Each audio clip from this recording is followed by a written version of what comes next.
Esconderam um capítulo do texto bíblico de você e de mim, agora vão ter que colocar esse capítulo de volta, ou pelo menos é isso que parece que o UOL e outros organismos da imprensa aí querem que você acredite. Não por mal, mas por mal jornalismo mesmo. Então, não por mal com L, mas por mal com U. Por mal jornalismo mesmo, esse tipo de coisa acontece.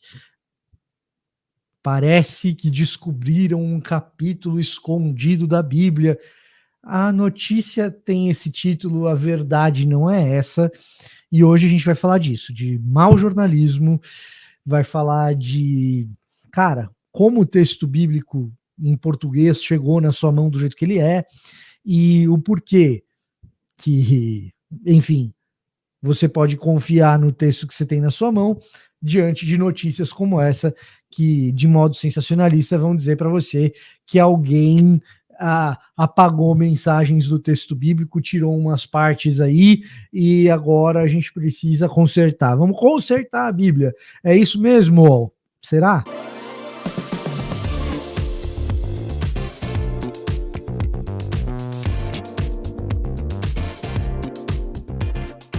Olá, eu sou o Victor Fontana, esse aqui é o meu canal, ele pode ser um pouco seu também, para isso basta que você se inscreva nesse canal, ative as notificações, deixe o seu like, deixe o seu comentário, tudo isso é muito útil para você mesmo, porque dessa maneira você melhora o seu algoritmo, indicando para você vídeos de Bíblia, de teologia. Esse é o assunto desse canal, e se você gosta desse tipo de assunto, quando você deixa o seu like por aqui, o YouTube indica mais, não só o meu canal, mas outros criadores de conteúdo que se dedicam a esse tipo de abordagem aí, da teologia, da Bíblia, etc.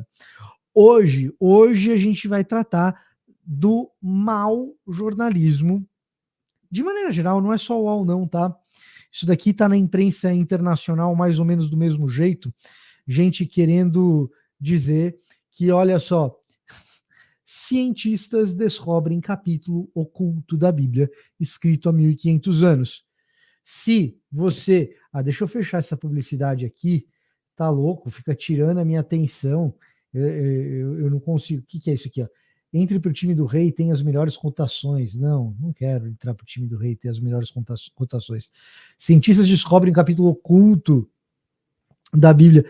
Eu tenho feito reacts aqui no canal e dessa vez eu tenho que fazer um react a texto, né? Porque tá ruim. E assim, você que é jornalista, talvez do UOL, era melhor quando o Fernando Narazaki estava aí, né? Já foi meu chefe, eu sei o que eu estou falando. Hoje eu quero falar um pouco como jornalista também, não só como alguém que estuda a Bíblia criticamente, não só como alguém que disponibiliza conteúdo teológico aqui na internet.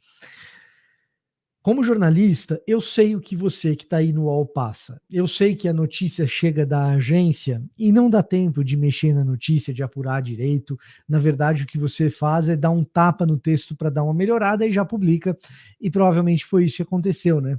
Chegou aí o texto, fica na fila, tem que dar um tapa para publicar. Quando eu trabalhava no Terra era desse jeito. Ser redator de grandes portais inclui esse tipo de coisa. Acontece que quando a gente não tem a menor ideia do assunto e o assunto é difícil, e esse assunto aqui é difícil, cara, você precisa passar a mão no telefone e fazer a apuração, se você quer de fato publicar, para não publicar desinformação, porque o que está aqui é isso.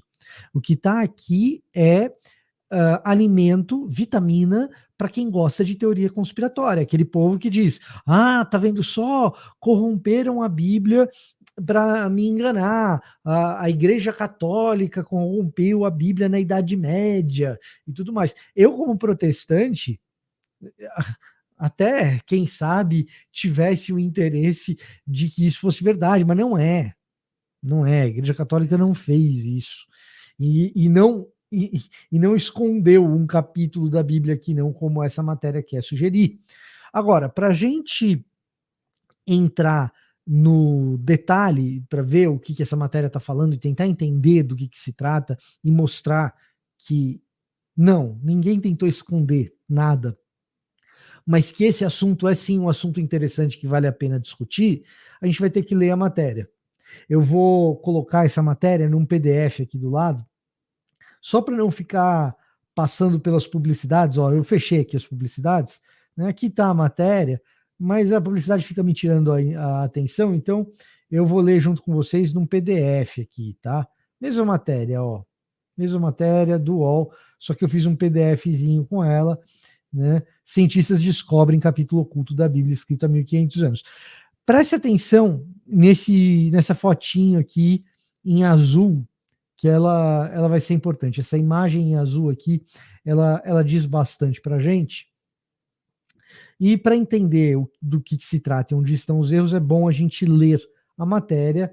Você vai ler aqui comigo, deixa eu ver mais ou menos o tamanho que está aqui. Eu acho que dá para a gente aumentar um pouquinho isso, né? Olha aí, ó. Peraí, um pouco menos. Pronto. Assim você consegue ler junto comigo aqui o que está na matéria. Um grupo de pesquisadores descobriu um capítulo oculto, entre aspas, na Bíblia cristã, escrito há aproximadamente 1500 anos. Olha, esse negócio de entre aspas é a primeira lição de jornalismo aqui importante, tá? Para você que não é jornalista também. Rosângela Peta me dava aula de jornalismo na Faculdade Casper Libero, quando eu fazia jornalismo na Faculdade Casper Libero, se não me engano, ela me dava aula de jornalismo básico 2, alguma coisa do gênero. Ou jornalismo para revistas, alguma coisa assim. E a Rosângela Peta, que tinha uma personalidade um tantinho complicada, era uma pessoa de um humor um tanto ácido, áspero, né? Ela dizia o seguinte: se você botou aspas, está errado. Aspas existe para você designar a fala de alguém. Quando você usa um substantivo, entre aspas, um adjetivo, entre aspas, você está dizendo, olha, é isso, mas não é bem isso. Então, se não é bem isso, é impreciso, tire do seu texto. Nós, jornalistas, não queremos imprecisão no texto, ou seja, texto com aspas para substantivo, para adjetivo, é texto ruim. Não faça isso. Então, quando você olha uma aspa, e você é um leitor, você não é um jornalista, você olha assim, um grupo de pesquisadores descobriu um capítulo oculto. Não, você não vai ler assim. Você vai ler assim: um grupo de pesquisadores descobriu um capítulo oculto na Bíblia cristã. Mas não é, né? Não é mais ou menos. É isso. Por aí você já vê o bait. Por aí você já vê o chama-clique. Se o problema fosse esse, já seria ruim, porque induziria a pessoa ao erro, porque não é um capítulo oculto, tá? Não é um capítulo oculto. Não é um capítulo que nunca esteve na Bíblia e agora está. E descobriram uma coisa nova. Não é isso. Eu vou explicar o que é. É um pouquinho difícil, é complicado. No meio dessa explicação, você vai ver que é um negócio super interessante, mas não é isso que está na matéria, tá? Então, essa é a primeira coisa. Viu uma aspa num texto jornalístico, já muda a entonação da tua leitura mental, que você já vai entender o que o jornalista está querendo dizer. Né? Então, não vai ler assim, um grupo de pesquisadores descobriu um capítulo oculto na Bíblia cristã. Não. Um grupo de pesquisadores descobriu um capítulo oculto na Bíblia cristã, escrito há aproximadamente 1500 anos. Até aqui está certo isso daqui. O texto foi redigido há aproximadamente 1500 anos nesse documento. O estudo foi publicado no Jornal de Estudos do Novo Testamento, New Testament Studies, em inglês. A New Testament Studies é um jornal, uma publicação, um periódico bastante respeitado, publicado pela Cambridge University Press, né? Então, é um estudo publicado em um veículo relevante. E aqui o UOL está fazendo menção a esse veículo. Agora, que grupo de pesquisadores é esse? De onde eles são? De qual universidade? Quais são seus nomes? Felizmente, alguém aqui, né? Eu fiz a apuração e eu vou dizer para vocês daqui a pouco. Vou falar sobre isso daqui a pouco com vocês. Mas se você ler a matéria do UOL, você não sabe de onde é o pesquisador ou o grupo de pesquisadores. Porque quem está dizendo um grupo de pesquisadores? Será que é um grupo mesmo? Vocês foram atrás do paper que saiu na New Testament Studies para saber do que se tratava? Não foram atrás. E se tivessem ido atrás, também não faria muita diferença, porque é um paper meio difícil se você não for da área, você não entende exatamente o que está sendo dito ali, tá? O que sabemos até agora? Você vai ver que é um que não sabemos direito até agora. O trecho recém-descoberto estava escondido sob 2 camadas de pergaminho reescrito. Cara, isso é verdade. O que ele está dizendo? Tem 2 camadas num pergaminho e ele está reescrito. Então ele está escrito por cima de algo que estava escrito embaixo. Então ele foi descoberto ali, é o que está escrito embaixo do que foi reescrito. O texto havia sido raspado do pergaminho e os cientistas conseguiram acessá-lo por meio de fotografias utilizando luz ultravioleta. Isso é verdade, mas tem uma informação aqui importante para entender o que aconteceu, que a matéria do UOL omitiu, tá? O texto havia sido raspado do pergaminho e os cientistas conseguiram acessá-lo por meio de fotografias utilizando luz ultravioleta. Ou seja, sabe aquela imagem azul? Essa imagem azulzinha aqui é uma imagem, tá? Do pergaminho, certo? E quando você pega imagens de papiros, de pergaminhos, de coisas que estão escritas há muito tempo, que acabaram sendo preservadas, porque geralmente não são, fragmentos de textos que se preservaram em algum material desse tipo, geralmente esse material, geralmente não, sempre, esse material vai estar amarelado, é o comum, né? Quando você pega um manuscrito antigo, você pensa num livro velho numa biblioteca, um livro muito antigo numa biblioteca, as folhas de papel vão estar amareladas, a mesma coisa para o pergaminho, a mesma coisa para o papiro. Aqui você vê essa imagem azulada, porque isso é uma fotografia com luz ultravioleta incidindo nela, e a captação da imagem se torna uma captação mais azulada, tá? Então, por isso que está desse jeito. Isso aqui é verdade. Tem uma informação omitida aqui importante, daqui a pouco a gente vai falar dela. De acordo com os pesquisadores, a passagem é uma interpretação do capítulo 12 de Mateus da Bíblia. Originalmente, o capítulo era parte das traduções siríacas antigas das escrituras feitas há 1500 anos. Que? E aqui você já percebe que o redator não sabe direito do que ele está falando, porque a hora que o redator foi escrever isso daqui em português, e aí eu já vou dizer qual que é o lance. Essa matéria não é uma matéria do UOL, tá? Isso aqui é a preguiça ou a economia do jornalismo brasileiro. Isso é uma matéria do Daily Mail que o redator do UOL foi lá e traduziu, tá? E eu não sei se o UOL compra conteúdo do Daily Mail ou se isso aqui foi só chupinhado, tá? Se isso aqui foi só Ctrl+C, Ctrl+V e Google Translator no negócio e bota o treco lá. Ou se o UOL compra conteúdo do Daily Mail e ao comprar conteúdo do Daily Mail, o Daily Mail funciona como uma agência de notícias. Não sei. Tá? Mas o jornalista do UOL não foi ler o paper dos pesquisadores, não ligou para nenhum especialista da área, e ele está tentando interpretar o que está escrito em inglês no Daily Mail e está interpretando mal. De acordo com os pesquisadores, a passagem é uma interpretação do capítulo 12 de Mateus. Ou seja, é um capítulo que estava escondido ou é uma interpretação do capítulo que estava escondido? De Mateus, da Bíblia. Originalmente, o capítulo era parte das traduções siríacas antigas das escrituras feitas. O capítulo era parte das traduções siríacas antigas. Quais traduções siríacas? Do que você está falando? Tipo, eu sei do que ele está falando, tá? Mas isso aqui tá bagunçado. Isso aqui é coisa de quem não sabe do que está falando. Até então, existiam apenas 2 manuscritos conhecidos por conter a tradução siríaca antiga dos evangelhos. 3, tá? 3. 2 mais completos, tá? E um fragmento que foi descoberto em 2016. Então, tudo bem, o fragmento de Brock foi descoberto mais recentemente, mas a gente tem historicamente aí no siríaco antigo, né? Então vamos lá, traduções siríacas. Vamos explicar o que são essas traduções siríacas que esse treco está falando. O texto bíblico ele foi escrito originalmente em grego, quer dizer, o texto do Novo Testamento foi escrito originalmente em grego, tá? Mateus, que é o caso aqui, ele foi escrito originalmente em grego. O que a gente não tem? A gente não tem os autógrafos, ou seja, o Evangelho de Mateus, que saiu da pena de Mateus, esse documento que Mateus pegou e escreveu Mateus escreveu tal, tá aqui, ó, o Evangelho de Mateus, tá pronto. Esse documento a gente não tem, o que a gente tem são cópias dele. Esse é um documento que não sobreviveu à história.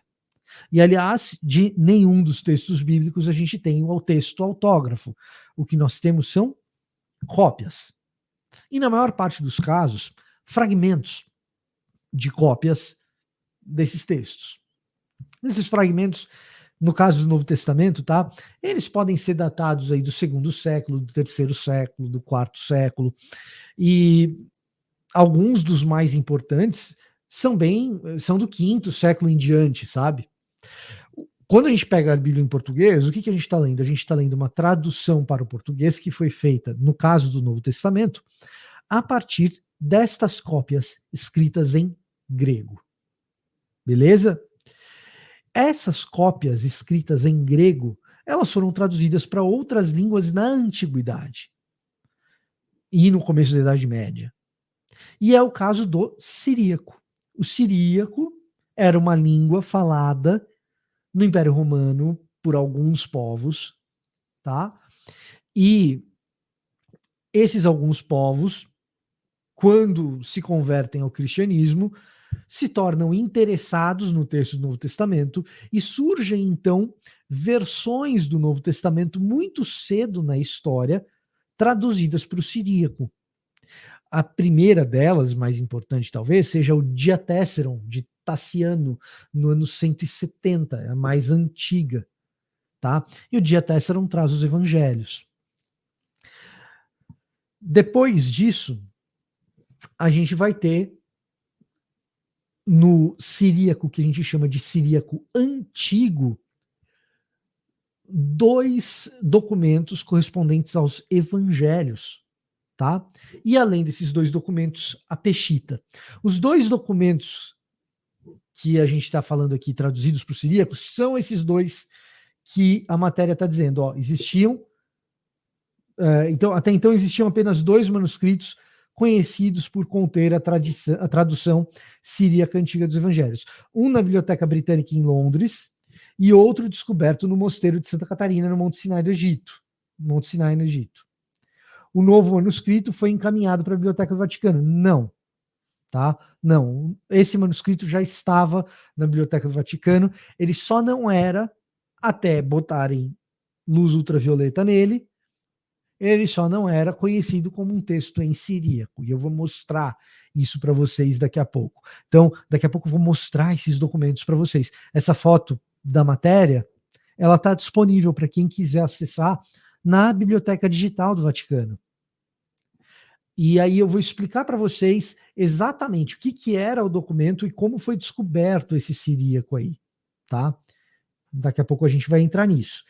Mas o fato é que essa modalidade de siríaco antigo, você tem como textos completos esses 2, mas como fragmentos você tem outros. Esse fragmento agora, de Mateus 12, é o 4º, tá? Fragmento. O texto ofereceu aos pesquisadores novos insights e sutis. Perceba aqui, sutis, pequenas, tá? Revelações sobre as escrituras que diferem de outras traduções. Não é isso. Tá? Um exemplo é a tradução grega de Mateus 12, que diz: naquela época, Jesus passava pelos campos de trigo no sábado, e seus discípulos ficaram com fome e começaram a colher as espigas e comer.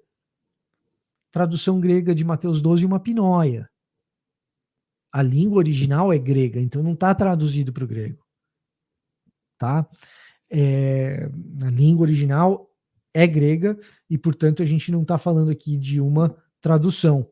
Então, quando a gente fala das versões em grego, do que a gente está falando? Das diferentes cópias desse texto que foi escrito originalmente em grego, tá? Mas o texto é grego.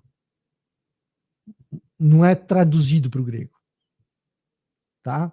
Já a tradução siríaca expressa a passagem como: começaram a colher as espigas, esfregá-las nas mãos e comê-las. Ou seja, tem aí um esfregar nas mãos que não está no texto em grego. Verdade, tá ok. Mas a tradução grega é a original. você tem um acréscimo, por algum motivo, na tradução siríaca. Tá? E aqui você tem uma aspa. Isso nos dá uma visão dos primeiros estágios do texto da Bíblia e das comunidades que a traduziam.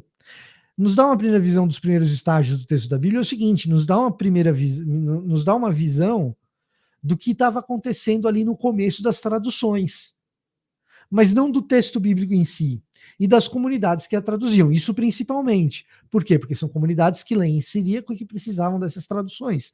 E aí você vai ter traduções diferentes em siríaco, e você vai ver, pô, qual tradução em siríaco que era mais comum entre essas comunidades?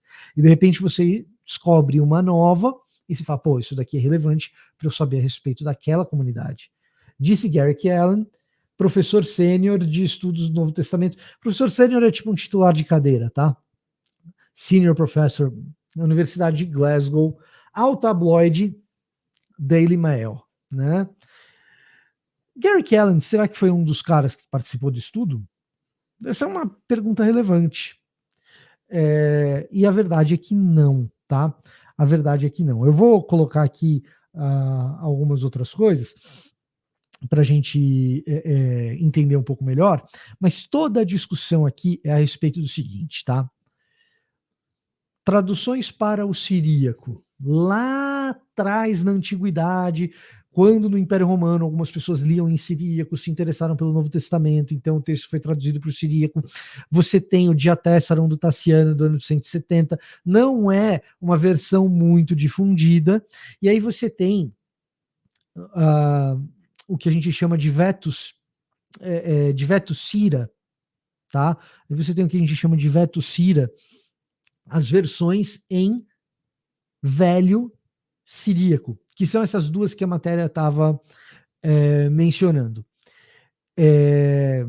Uma é a versão curetoniana, que corresponde a Curtin, que é o cara que descobriu esse códice em siríaco, tá? A outra é a versão siríaca sinaítica, o texto sinaítico siríaco, tá? Toda a pesquisa, e eu vou mostrar a pesquisa agora, tá? Vamos lá. A pesquisa é essa daqui, ó, tá? A new double palimpsest witness to the old Syriac Gospels.